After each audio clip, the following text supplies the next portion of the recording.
Hello, good morning students. I am Pratik Kumar from Suraj School, Rewari. Today I am going to deliver a lecture on the topic Heron's formula, that is chapter 12 of class 9th.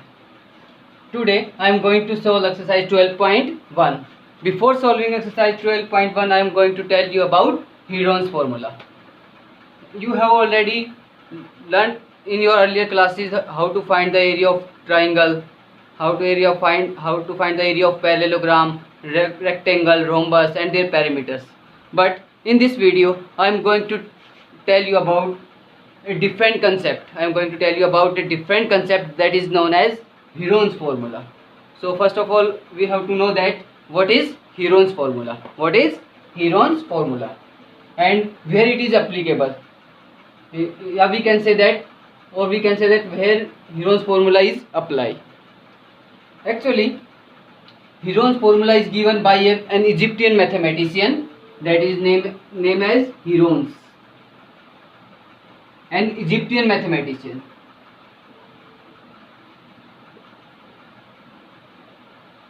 Who gives a formula to find the area of a triangle whose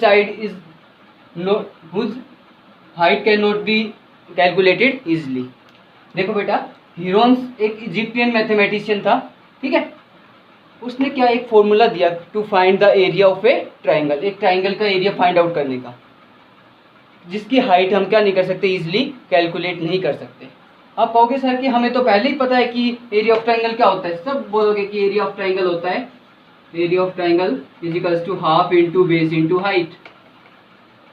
but बेटा ध्यान देना, this formula is applicable only for the right angle triangle. जब हमारे पास triangle कैसी होती है, right angle triangle, उस केस में हम कौन सा फॉर्मूला अप्लाई करते हैं, half into base into height.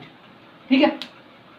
तो this formula is applicable to right angle triangles. But suppose if you have given a scalene triangle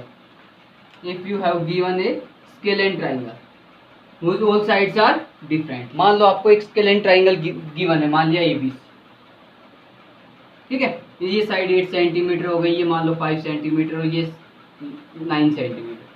अब आपको इसकी हाइट गिवन ही नहीं है, तो आप इस ट्राइंगल का एरिया कैसे फाइंड आउट करोगे. तो स्केलेन ट्राइंगल का एरिया फाइंड आउट करने के लिए, जिनकी हाइट हम इजीली कैलकुलेट नहीं कर सकते, उसके लिए हीरोन्स ने एक फॉर्मूला बनाया बेटा, that is known as Heron's formula. अब देखो मैं आपको हीरोन्स फॉर्मूला लिख के दिखाता हूँ. क्या होता है हीरोन्स फॉर्मूला. हीरोन्स फॉर्मूला होता है to find the area of triangle is equals to होता है हमारे पास under root S into S minus A, S minus B and S minus C. क्या होता है बेटा Heron's formula, S into S minus A into S minus B into S minus C और complete के ऊपर स्क्वायर रूट. अब आप पूछोगे कि सर ये एस ए बी सी क्या है, एस ए बी और सी ये क्या है. देखो बेटा, एस होता है सेमी पेरीमीटर. एस किसको बोलते हैं हम, सेमी पेरीमीटर को. और जो आपके पास ए बी सी हैं, these are 3 sides of triangle. 3 sides of triangle. ये आपके पास ट्राइंगल की क्या बेटा, 3 साइड्स हैं. फिर से देखो, हीरोन्स फॉर्मूला क्या होता है, under root S into S minus A into S minus B into S minus C.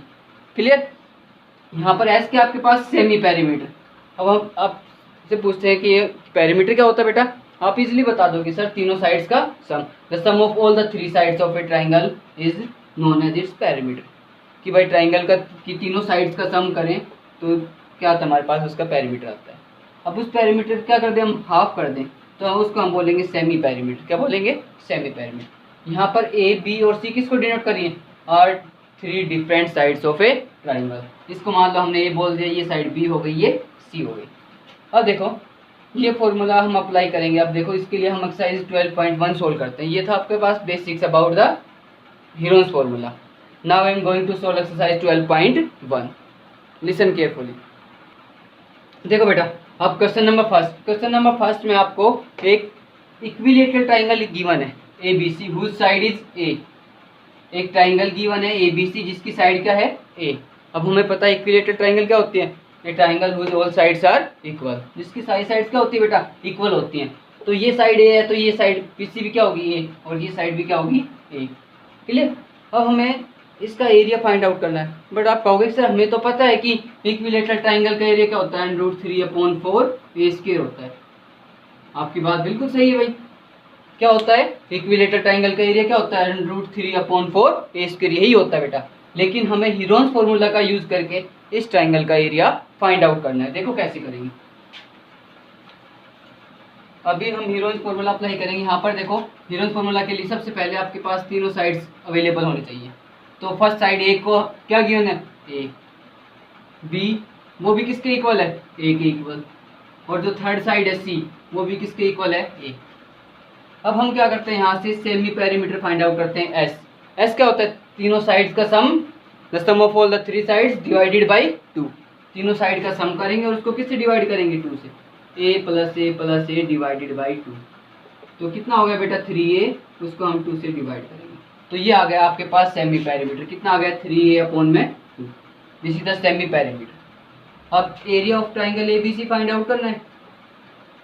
Area of triangle ABC, तो हम यहाँ पर हीरोन्स फॉर्मूला अप्लाई करते हैं। देखो हीरोन्स फॉर्मूला क्या होता है बेटा, अभी बताया था मैंने आपको, S into S minus A into S minus B into S minus C. Very good. आगे देखो S की वैल्यू क्या आपके पास 3a/2 इंटू में S की वैल्यू 3a/2 माइनस a की वैल्यू a ही है बेटा आपके पास, और इसके नीचे कुछ नहीं तो हम 1 लिख सकते हैं। लिख सकते हैं। फिर से देखो S की वैल्यू 3a/2 माइनस b की वैल्यू भी क्या है आपके पास a ही है बेटा, a उसके नीचे कुछ नहीं तो 1। फिर S की वैल्यू 3a/2 माइनस C की वैल्यू भी क्या आपके पास a, यानी कि तीनों साइड्स क्या है उसकी a। तो a इसके नीचे कुछ नहीं तो बेटा 1। क्लियर। अब आगे देखो 3a/2, यहाँ से देखो हमने 2 एलसीएम लिया बेटा। यहाँ से एलसीएम क्या आएगा 2, तो 3a माइनस 2a। भाई ये 2 की मल्टीप्लाई ऐसे करो क्या हो जाएगा 2a, तो 3a माइनस 2a/2। अब सारे सेम है तो यहीं पर यहाँ पर भी एलसीएम क्या आएगा 2, तो 3a माइनस 2a। फिर से 3a माइनस 2a अपॉन में 2। नेक्स्ट देखो 3a/2। अब बेटा 3a में से 2a माइनस करो क्या आ जाएगा a/2 इंटू में यहाँ से भी क्या आएगा आपके पास a/2, और यहाँ से भी क्या आएगा आपके पास a/2। क्लियर। इतना आपका क्लियर हो गया सभी का। सब आगे देखो 3a/2 को बेटा मैं ऐसे लिख सकता हूँ 3 इंटू a/2 लिख सकते हैं। 3a/2 का मतलब क्या होगा 3 इंटू a/2।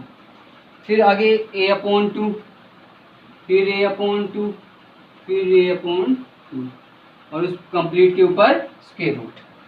अब क्या करेंगे यहाँ से, ये तो हमने कर दिए इनके फैक्टर्स। अब बेटा सिंपल हमारा प्रोसीजर क्या होगा, नेक्स्ट स्टेप हमारा होगा कि हम यहाँ से पेयर बनाने स्टार्ट करेंगे। जिस वैल्यू के पेयर बन जाएंगे वही वैल्यू क्या हो जाएगी स्क्वायर रूट से क्या आएगी बाहर आ जाएगी। तो a/2 का एक पेयर बन गया तो a/2 क्या आ जाएगा स्क्वायर रूट से बाहर। फिर a/2 का सेकंड पेयर बन गया, फिर से a/2 क्या आ जाएगा स्क्वायर रूट से बाहर। और जिसका पेयर नहीं बनेगा वो वैल्यू किस में रहेगी बेटा स्क्वायर रूट के अंदर। किस में रहेगी स्क्वायर रूट के अंदर। देखो आप करते हैं तो a/2 का पेयर बना तो a/2 बाहर, एक और बन गया पेयर a/2 का तो a/2 स्क्वायर रूट से बाहर क्या बच गया स्क्वायर रूट में 3 का कोई पेयर नहीं बना तो इसलिए वो वैल्यू किस में रह गई स्क्वायर रूट के अंदर। तो a/2 की मल्टीप्लाई a/2 से करोगे तो हो जाएगा a²/4। क्या हो जाएगा बेटा a²/4 इंटू में √3। अब यही तो फॉर्मूला होता है, यही आपने स्टार्टिंग में बताया था कि इक्विलेटरल ट्राइंगल का एरिया क्या होता है √3a²/4 यही होता है, और यही हमारे पास फॉर्मूला है बेटा a²/4 √3। क्लियर। अब आगे देखो, अब आगे हमें पेरीमीटर, इसी क्वेश्चन में आगे क्या गिवन, हमें पेरीमीटर गिवन है कितना 180। क्या गिवन बेटा 180। अब हमारे पास पेरीमीटर क्या होता है तीनों साइड्स का सम, और तीनों साइड क्या हमारे पास a तो a + a + a is equals to 180। a कितना होगा बेटा 3a is equals to 180। a की वैल्यू क्या आ जाएगी आपके पास, 180 को 3 से डिवाइड कर दो 60 आ जाएगा बेटा। तो इसका मतलब इस ट्राइंगल की सारी साइड क्या होंगी 60 60 60 हो गए। अब हमें इस ट्राइंगल का क्या करना था, एरिया फाइंड आउट करना है। तो area of triangle A B C, ये ट्राइंगल का साइन है A B C is equals to, area हम फाइंड आउट कर चुके थे, अभी क्या है हमारे पास एरिया √3/4 ए स्क्वायर। अब हमारे पास ये क्या है, साइड ऑफ ट्राइंगल, साइड हमारे पास आ गई कितनी आई बेटा √3/4 इंटू ए आ गई आपके पास 60, 60 का स्क्वायर का मतलब 60 इंटू 60, 4 1 जा 4, 4 15 जा 60, 15 की मल्टीप्लाई 60 से कर दो बेटा, कितना आ जाएगा 900, 56 जा 90 और इसके पीछे 0 लगा दो, 900 हो गया, पीछे क्या √3, तो 900 √3 ये क्या आ गया आपके पास यूनिट स्क्वायर, यूनिट स्क्वायर का मतलब आपके पास सेंटीमीटर में हो तो साइड सेंटीमीटर में गिवन हो तो सेंटीमीटर स्क्वायर, मीटर में गिवन हो तो मीटर स्क्वायर और किलोमीटर में गिवन हो तो किलोमीटर स्क्वायर। ठीक है, तो 900 √3 यूनिट स्क्वायर, ये आपके पास क्या आ गया इस ट्राइंगल इक्विलेटरल ट्राइंगल का एरिया, जिसका हमें पेरीमीटर कितना गिवन था 180। तो ये था आपका बेटा फर्स्ट क्वेश्चन, बहुत सबसे इजी चैप्टर है ये आपका 9th क्लास में। ठीक है, आगे सभी को समझ में, शाबाश, वेल डन। तो बेटा आगे क्वेश्चन नेक्स्ट वीडियो में हम सोल्व करेंगे, आज के लिए इतना ही बहुत है। ठीक है, remaining question I will solve in your next video. So आप ट्राई करना अच्छे से, ठीक है, कोशिश करना आगे सोल्व करने की। तो आज के लिए इतना ही काफ़ी है। Okay bye students, have a nice day.